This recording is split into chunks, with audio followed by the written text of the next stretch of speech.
Playtime may seem like a fond childhood memory for you now. When you and I were growing up, play used to be very central, and it was one of the few outlets for physical and creative energy. It was unstructured, it was free, and it was fun with siblings and friends, usually the ones in your neighborhood. You played with other children, but you didn't really play with your parents. But you remember wishing they would make time to play with you. Fast forward to today, and you're the parent. You have a million responsibilities, a job, kids, busy schedule, dinner to make, and just like your folks, you don't have time to play. You could say that you're programmed to believe play is a kid-to-kid activity. For you, it's a challenge, but why not try to think of it a little bit differently? You can use play as a time for you and your child, for bonding, for building, for connecting. You know, there's a reason that in TV and movies and so on, that you see that sort of cliche scene of a child that's wanting to play with mom or dad.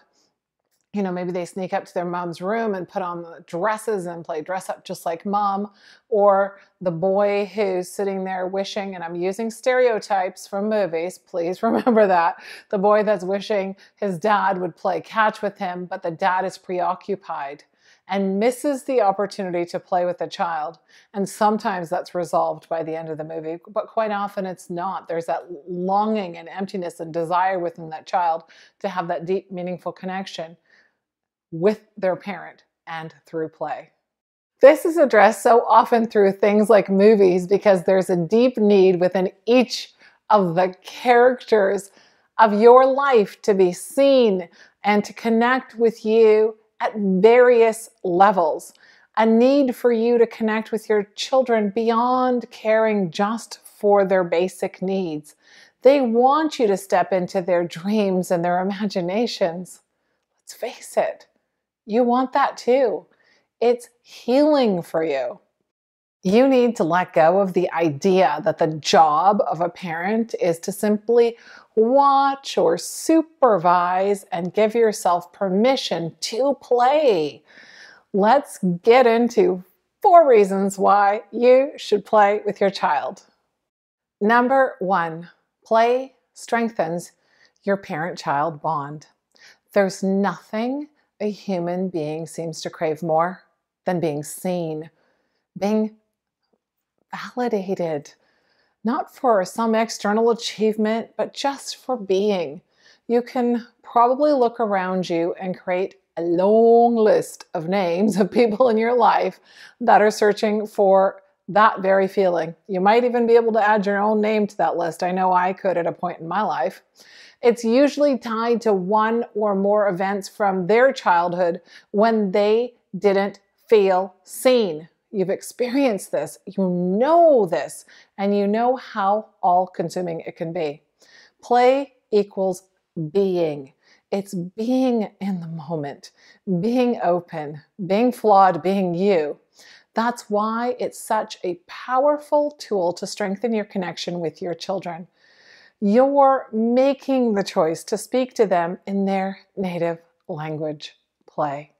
Play lets you say everything without having to say much at all.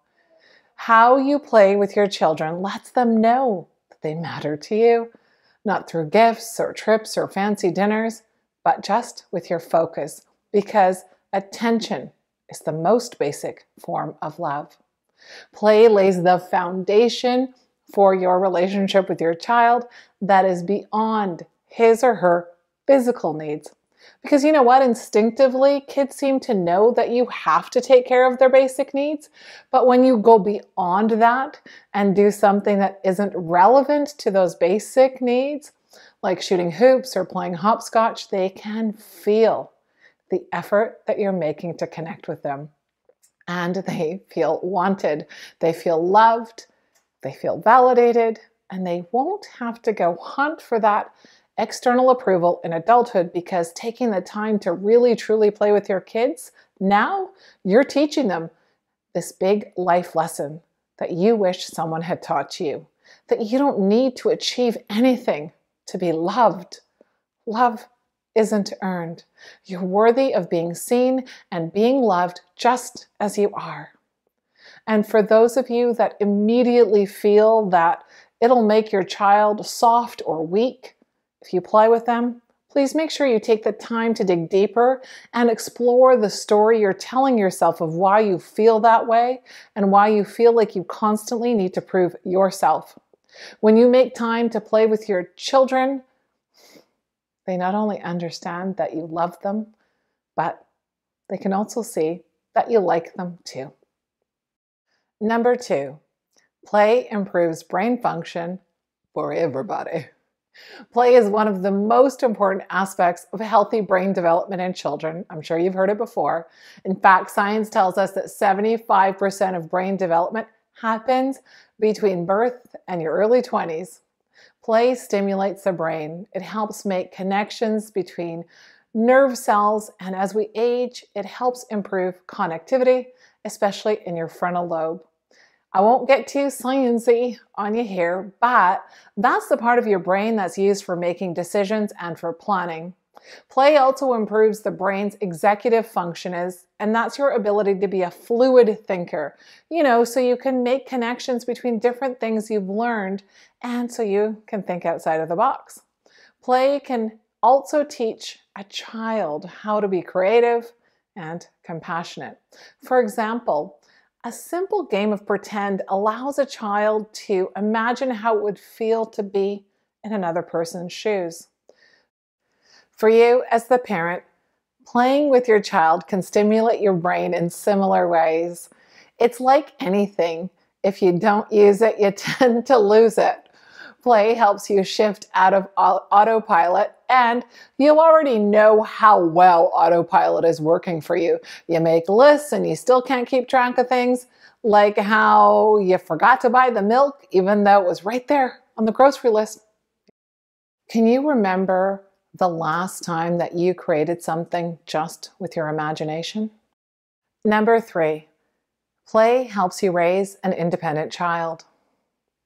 Playing with your child may feel like you are creating dependency in your child, but from my experience, that initial connection and dependency helps you raise an independent and self-reliant child. It's the opposite of what most parenting gurus and books tell you. I understand that. But if their teachings are right, and if we should be pushing our kids away so they can learn for themselves, then why is it that at this moment the mental well-being of our kids is at an all-time low? Why are our kids suffering so much? If this was the best for our kids, then why aren't our kids faring better? I believe that in order to raise a strong, flexible child, you need to deeply connect and bond with that child. You need to let them feel seen, heard, wanted. Play can be one of the fastest ways to help you and your child step into that space of building trust in relationships. Play lets your guard down so you can learn to trust your own instinct as a parent. Listen, you are the best parent for your child. When you feel safe and trust yourself, you'll know how powerful you can be and how deeply you can connect with your child in this way. Play is an excellent way to begin practicing instinctive parenting because you really do know the way. By creating that strong, seemingly dependent connection with your child, you are raising one that feels wanted. When a human is validated in this way, they are resilient and they are also better contributors to their families, to their communities, and they are independent thinkers. And that is so important, especially in today's world. Number 4, you can recreate your own childhood. The reality is that most of you aren't sure how to connect with your kids through play because you haven't had it role modeled for you by your parents. Maybe your parents believe that playing with their kids confused the hierarchy in the family. Maybe they mistakenly associated play with power. I can assure you that this is a false assumption. You can develop a meaningful bond with your child through play and still remain in a position of leadership in the household. In fact, because it builds trust and connection with your children, it actually enhances your influence within your family. Now, as an adult and parent yourself, the idea of playtime probably seems a little bit ridiculous, and it's difficult to focus on playing a game or going for a dive on the slip and slide when you're behind on work, you got dinner to make, laundry to fold, and you're just plain exhausted. But think of this playtime as a way to create a happy childhood for yourself and for your child. Play allows you to heal your childhood wounds in a unique way.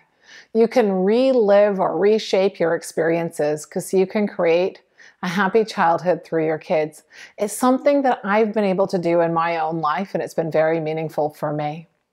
Playtime brings you back into the moment. The past and future, they don't matter. Only you and your child do.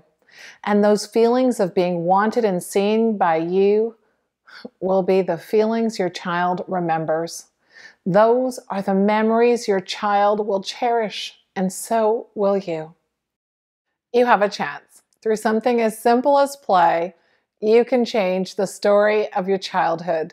There's a chance for you to be the one that breaks the cycle of your family's story so you can write a new one that's based on mutual love and respect, one that can be passed on to the future generations of your family.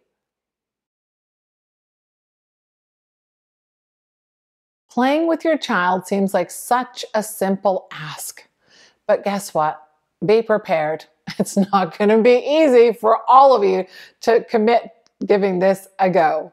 You may find it hard to focus on play, a seemingly simple task, and I know some of you are overachievers, and so don't stress about it because you'll have thoughts of your to-do list pop into your head.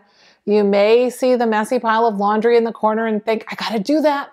But you don't have to do it right now. You don't have to answer the text or email the minute it arrives. But you do have to care for yourself and your children. That's a have to because how your family functions has the greatest impact on your life, on your well-being. Treat playtime as if you would approach building any new habit. In order to create a new habit, you actually have to swap it with something that you already do. So perhaps you start by swapping out 10 or 15 minutes of your social media time to play with your children. Then you can work on building up that time little by little each week. It's kind of like a learn to run program. Week 1, you may struggle to find your focus long enough to play for 10 minutes without feeling distracted. But don't give up, because by week 3 or 4, you'll notice that time flew by and you felt focused and engaged and present the whole entire time. That's good for you. It's good for your brain. And most importantly, it's good for strengthening your bond with your child. An added bonus is that playtime can be the ultimate tool to help you and your child really learn to like each other.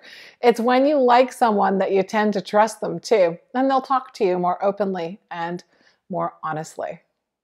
So I'd like to ask you, what did you do for playtime in your childhood?